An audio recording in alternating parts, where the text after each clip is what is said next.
श्री स्वामी समर्थ. स्वामी महाराजांच्या कृपेने तुमच्या सर्व इच्छा मनोकामना पूर्ण हो. दरवर्षी ज्येष्ठ कृष्ण पक्षाच्या एकादशीला योगिनी एकादशी व्रत पाळले जाते. हा दिवस भगवान विष्णूंच्या पूजेसाठी विशेष मानला जातो. धार्मिक मान्यतेनुसार या एकादशीचं व्रत केल्याने जीवनातील आजारांपासून मुक्तता मिळते आणि मागील जन्मातील पापांपासूनही मुक्ती मिळते. पुराणांमध्ये योगिनी एकादशी ही आजार बरे करण्यासाठी सर्वात प्रभावी तिथी असल्याचे म्हटले जाते. विशेषतः ज्यांना दीर्घकाळ मानसिक किंवा शारीरिक वेदना होत आहे त्यांच्यासाठी हे व्रत खूप फलदायी असल्याचे मानले जाते. आता 2025मध्ये योगिनी एकादशी व्रत हे 21 जून रोजी म्हणजे शनिवारी आहे. एकादशीची तिथीची सुरुवात 21 जूनला सकाळी 7:18 सुरू होईल आणि 22 जूनला पहाटे 4:27 संपेल. उदय तिथीच्या आधारे एकादशी व्रत हे 21 जून रोजीच पाळले जाईल. या खास दिवशी भगवान विष्णूंसह आई तुळशीची पूजा करणे अत्यंत महत्त्वाचे आहे. दिवसाची सुरुवात स्नान करून आणि स्वच्छ कपडे घालून करा. त्यानंतर भगवान विष्णू आणि आई तुळशीची विधिवत पूजा करा. तुळशीला जल अर्पण करा, दिवा आणि अगरबत्ती लावा आणि ओम नमो भगवते वासुदेवाय या मंत्राचा जप करा. तुळशीला 7 वेळा प्रदक्षिणा घालणे देखील खूप शुभ मानले जाते.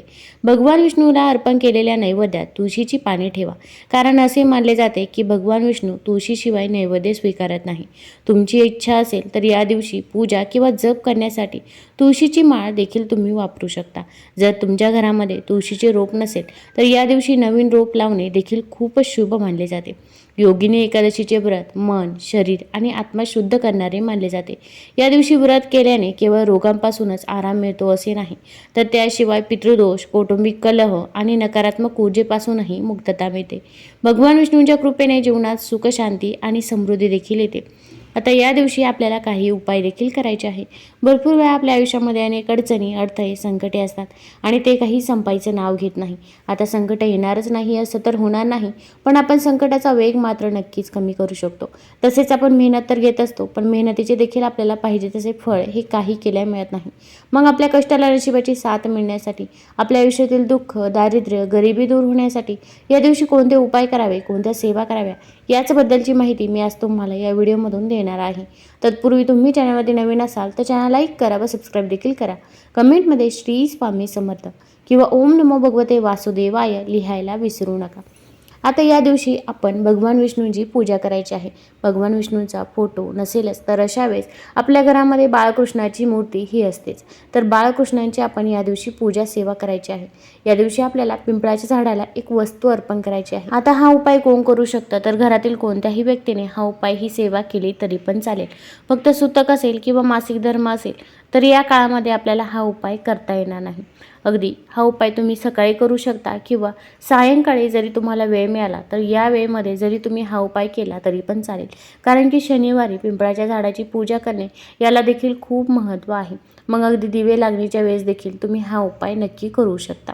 आता या उपायासाठी आपल्याला काय वस्तू लागणार आहे, तर सर्वात महत्त्वाचं म्हणजे आपल्याला एक कणकेचा चौमुखी दिवा बनवून घ्यायचा आहे. कणिक मळत असताना त्यामध्ये आपल्याला मीठ टाकायचं नाही, तर चिमूटभर हळद टाकायची आहे. कणकेचा चौमुखी दिवा बनवून घेतल्यानंतर आपल्याला एक तांब्या भरून पाणी घ्यायचं आहे. त्यामध्ये आपण 2 थेंब गंगाजल टाकावं. तसेच थोडंसं कच्चं दूध घ्यायचं आहे. या दुधामध्ये आपल्याला चिमूटभर हळद टाकायची आहे, कारण की हळद ही भगवान विष्णू व माता लक्ष्मीला अत्यंत प्रिय आहे. तसेच थोडेसे काळे तीळ घ्यायचे आहे. काळे तीळ नसतील तर काळे उडीद घेतले तरी पण चालेल. थोडीशी साखर घ्यावी. या सर्व वस्तू आपण घ्यायच्या आहे. आता यापैकी तुम्हाला जेवढ्या वस्तू उपलब्ध होतील तर तेवढ्या वस्तू तुम्ही आवर्जून घ्या. कणकेचा चौमुखी दिवा बनवणे शक्य नसेल तर मातीची पंती देखील तुम्ही चौमुखी पद्धतीने प्रज्वलित केली तरी पण चालेल. आता हा उपाय आपल्याला पिंपळाच्या झाडाखाली करायचा आहे. आता पिंपळाच्या झाडाखालीच का करायचा, तर हिंदू धर्मात पिंपळाच्या झाडाला विशेष महत्त्व आहे. कोणत्याही धार्मिक कार्यात, यज्ञात पिंपळाच्या झाडाचे वेगळे महत्त्व आहे. धार्मिक महत्त्वासोबतच पिंपळाच्या झाडाचे औषधी महत्त्व सुद्धा आहे, ज्याचा वापर करून अनेक प्रकारच्या औषधी वनस्पती देखील बनवल्या जातात, ज्या आपल्याला विविध रोगांपासून बरे करतात. धार्मिक कार्यात पिंपळाच्या झाडाला इतके महत्त्व का जाते यामागे देखील अनेक कारणे आहेत. पिंपळाच्या झाडात स्वतः भगवान श्रीकृष्ण वास करतात असे श्रीमद भगवद्गीतेत त्यांनी स्वतः सांगितले आहे.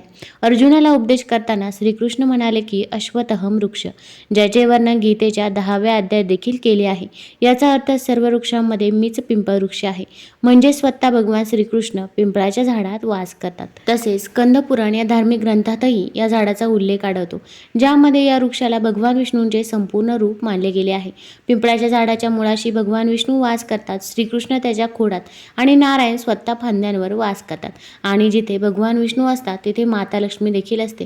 तसेच पिंपळाच्या झाडाजवळ आपल्या पूर्वजांच्या, आपल्या पितरांचा देखील वास असतो असे म्हणतात. तसेच आता या दिवशी आपण थोडेसे काळे तीळ घ्यायचे आहे आणि हे काळे तीळ आपल्या घरातील प्रत्येक व्यक्तीवरून आपण उतरून टाकायचे आहे. अगदी घरातील लहान बाळ असो किंवा वृद्ध व्यक्ती असो, प्रत्येकाला आपण पूर्वेकडे किंवा पश्चिमेकडे तोंड करून बसवायचं आहे. फक्त दक्षिण दिशेकडे तोंड येणार नाही याची आपण काळजी घ्यायची आहे. आणि त्या व्यक्तीवरून हे काळे तीळ उतरवत असताना म्हणायचं आहे, माझ्या मुलाला, पतीला जी काही नजरबाधा झालेली असेल, इडापिडा, दुःख, दारिद्र्य, गरिबी, संकटे याच्या मागे असतील तर ती पूर्णतः दूर होऊ दे. घरातील सर्व व्यक्तीवरून उतरवल्यानंतर घराच्या बाहेर जायचं आहे. मुख्य दरवाजावरून देखील हे काळे तीळ 7 वेळा उतरवायचे आहे. आणि उतरत असताना म्हणायचं आहे, माझ्या घराला जी काही नजरबाधा झालेली असेल, इडापिडा, दुःख, दारिद्र्य, गरिबी माझ्या घरामागे असेल तर ते पूर्णतः दूर होऊ दे असे म्हणून हे काळे तीळ देखील आपण पिंपळाच्या झाडाजवळ घेऊन जायचं आहे. आता तिथे गेल्यानंतर सर्वात प्रथम आपण पिंपळाच्या झाडाला शुद्ध जल अर्पण करायचं आहे आणि तिथे हा कणकेचा चौमुखी दिवा लावायचा आहे. आता दिवा लावताना तुम्ही त्याखाली आसन देखील देऊ शकता. अगदी झाडाचं पान खाली ठेवलं तरी पण चालेल. त्यावरती थोडेसे अखंड तांदूळ ठेवायचे आहे. तांदळावरती हळदी कुंकू अर्पण करावा आणि त्यावरती हा कणकेचा चौमुखी दिवा ठेवायचा आहे. आता या दिव्यामध्ये मोहरीचं तेल टाकायचं आहे. मोहरीचं तेल नसेलच तर अशा वेळेस तुम्ही तिळाच्या तेलाचा वापर करू शकता. आता आपण दिवा प्रज्वलित करावा. दिव्याला हळदी कुंकू, फूल व्हायचं आहे. थोडेसे काळे तीळ घ्यायचे आहे. हे काळे तीळ आपण आपल्या हातामध्ये घ्यायचे आहे आणि आपल्या पूर्वजांचे आपण स्मरण करायचे आहे. सर्वात प्रथम आपण आपल्या पूर्वजांकडे माफी मागायची आहे.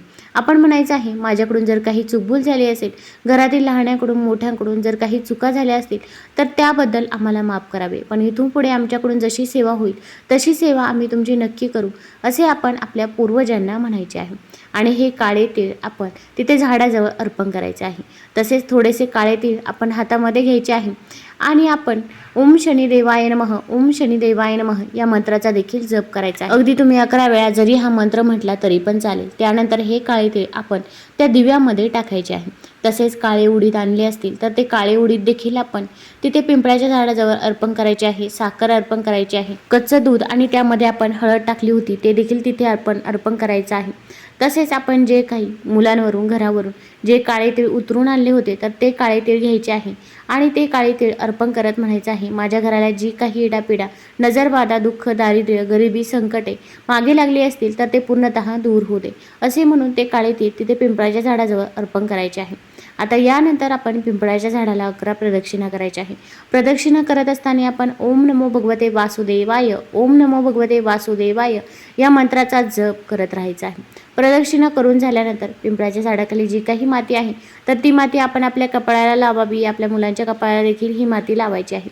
तसेच पिंपळाच्या झाडाजवळ आपण आपलं डोकं टेकून आपली जी काही इच्छा आहे, मनोकामना आहे तर ती तिथे तुम्ही व्यक्त करायची आहे. मग कठीणातील कठीण कोणतीही इच्छा असो, घरामध्ये पैसा येतो पण तो पैसा स्थिर राहत नाही किंवा खूप कष्ट करून, मेहनत करून कष्टाचे फळ मिळत नाही किंवा संतान प्राप्ती होत नाही, विवाह जुळून येत नाही, जे काही आहे ते मनापासून आणि श्रद्धेने आपण तिथे व्यक्त करायचं आहे. आता आपली इच्छा, मनोकामना सांगून झाल्यानंतर आपण डायरेक्ट घरी यायचं आहे. तसेच मागे वळून देखील बघायचं नाही. तुम्हाला जर हा व्हिडिओ आवडला असेल तर चॅनल लाईक करा, सबस्क्राईब करा. धन्यवाद.